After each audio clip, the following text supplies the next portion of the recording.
মুসলিমকে, মুসলিম হচ্ছে যে ইসলামকে ধারণ করে পালন করে। প্রশ্ন করবেন ইসলাম কি?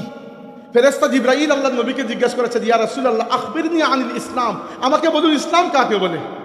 আল্লাহর রাসূল খুবই সুন্দর প্র্যাকটিক্যাল আনসার দিয়েছেন, বলেছেন আল ইসলামু আন তাশহাদা আল্লা ইলাহা ইল্লাল্লাহ ওয়া আন্না মুহাম্মাদার রাসূলুল্লাহ ওয়া ইকামাস সালাতি ওয়া ইতাআজ যাকাতি ওয়াল হজ্জি ওয়া সাওমি রমাদান। ইসলাম হচ্ছে এই সাক্ষী দেওয়া যে আল্লাহ ছাড়া কোনো মাবুদ নাই এবং মুহাম্মদ সাল্লাল্লাহু আলাইহি ওয়াসাল্লাম আল্লাহর রাসূল। 2 নম্বর নামাজ কায়েম করা, 3 নম্বর যাকাত আদায় করা, 4 নম্বর হজ পালন করা, 5 নম্বর রমজান মাসে রোজা রাখা। এই 5টা মিলে কি হয়? ইসলাম। আর যে ব্যক্তি এই 5টাকে কবুল করেছে, পালন করেছে, সে মুসলিম। এইটা হচ্ছে বেসিক, একেবারে নিচু শারীর ক্যাটাগরি। এর নিচে জাহান্নামী, এর নিচে আর জান্নাতে যাইতে পারবেন না। এর উপরে হচ্ছে মুমিন। মুমিনকে, মুমিন হচ্ছে যে শুধু মুখ দিয়ে এবং বাহ্যিকভাবে ইসলামকে পালন করেই শেষ করে না, বরং তার অন্তরের মধ্যে ঈমানটা পাকাপুক্ত হয়ে গেছে, সে ব্যক্তি হচ্ছে মুমিন। এজন্য ঈমানের শর্ত হচ্ছে তাসদীকুম বিল কলবি ওয়া ইকরারুম বিল লিসান, অন্তর দিয়ে আল্লাহকে বিশ্বাস করা এবং জবান দিয়ে এটাকে প্রকাশ করা। আপনি বলবেন ভাই খালি অন্তর দিয়ে বিশ্বাস করলে কি হবে না, জবান দিয়ে বলার দরকার কি? দরকার আছে, কারণ অন্তরের খবর আল্লাহ ছাড়া আর কেউ জানে না। এখন দুনিয়াতে চলার জন্য আপনার সাথে আমার সম্পর্ক করতে হবে না। ধরেন আপনি একজন মানুষের কাছে আপনার ছেলে বা মেয়েকে বিয়ে দেবেন, তো দেখবেন না এই ব্যক্তি মুসলমান কিনা। তো মুসলমান দেখবেন কেমনে? সে যদি মুখ দিয়ে না বলে, তার অন্তরের মধ্যে কি আপনি মেশিন ফিট করবেন?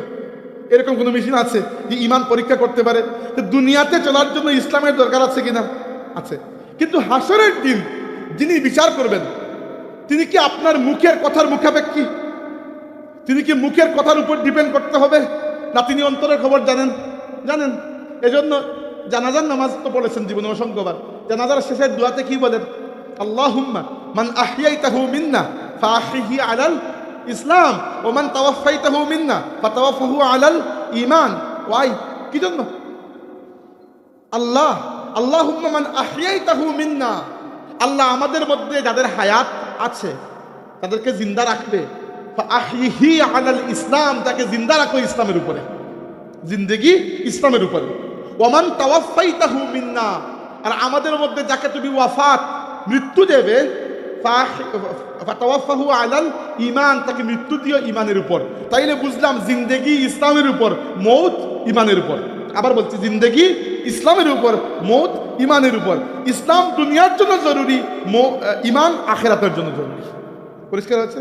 আচ্ছা, তো ঈমান কি বা কয়টা বিষয়কে বিশ্বাস করলে ঈমান হয়? কমসে কম 6টা, আরো আছে, বাট এই 6টা হচ্ছে মূল। যে হাদিসের মধ্যে ফেরেশতা আল্লাহ নবীকে জিজ্ঞেস করেছিলেন ইসলাম সম্পর্কে, একই হাদিসে ফেরেশতা আল্লাহ নবীকে জিজ্ঞেস করেছেন, ইয়া রাসূলুল্লাহ আখবিরনি আনিল ঈমান, আমাকে বলুন ঈমান কাকে বলে। আল্লাহ নবী জবাব দিয়েছেন, আল ঈমানু আন তুমিনা বিল্লাহি ওয়া মালাইকাতিহি ওয়া কুতুবিহি ওয়া রুসুলিহি ওয়াল ইয়াউমিল আখির ওয়া তুমিনা বিল কদরি। ঈমান হচ্ছে আল্লাহকে বিশ্বাস করা, ফেরেশতাকে বিশ্বাস করা, সমস্ত আসমানি কিতাবকে বিশ্বাস করা, সমস্ত নবী রাসূলকে বিশ্বাস করা, আখিরাতকে বিশ্বাস করা এবং তাকদীরকে বিশ্বাস করা। এই 6টি কমসে কম, এর নিচে কোনো ব্যক্তি মুমিন হতে পারবে না। তবে এর উপরেও আরো কিছু আছে, এবং সেই কিছু আহলে সুন্নাত ওয়াল জামাতের নিজস্ব আকীদা বিশ্বাস, যেগুলোর উপর আমরা বিশ্বাস করি বলে আমরা সুন্নি। কিন্তু এই যে 6টা, এগুলা সুন্নি নয়, শুধু প্রত্যেক মুসলমানেরই বিশ্বাস করতে হবে। বিষয়টা পরিষ্কার আছে? ওকে, তাহলে উপরের সারি 3 নম্বর ক্যাটাগরি মুত্তাকি বা মুহসিন কারা। ফেরেশতা আল্লাহ নবীকে এটাও প্রশ্ন করেছেন, ইয়া রাসূলুল্লাহ আখবিরনি আনিল ইহসান, আমাকে বলুন ইহসান কাকে বলে। আল্লাহর রাসূল জবাব দিয়েছেন, ভালো করে শুনুন, আল ইহসানু আন তা'বুদাল্লাহা কাআন্নাকা তারাহু ফাইন লাম তাকুন তারাহু ফাইন্নাহু ইয়ারাকা। ইহসান হচ্ছে তুমি এমন ভাবে আল্লাহর ইবাদত করবে যেন নিজের চোখে আল্লাহকে দেখতে পাচ্ছ।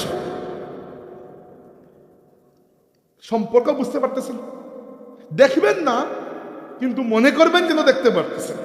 ফাইন লাম তাকুন তারাহু, যদি এই লেভেলে পৌঁছাইতে না পারো যে আল্লাহকে দেখতে পাচ্ছ, এটা মনে করতে পারবে, ফাইন্নাহু ইয়ারাকা, তাহলে কমসে কম এটা মনে করতে হবে যে আল্লাহ তোমাকে দেখতে পাচ্ছেন।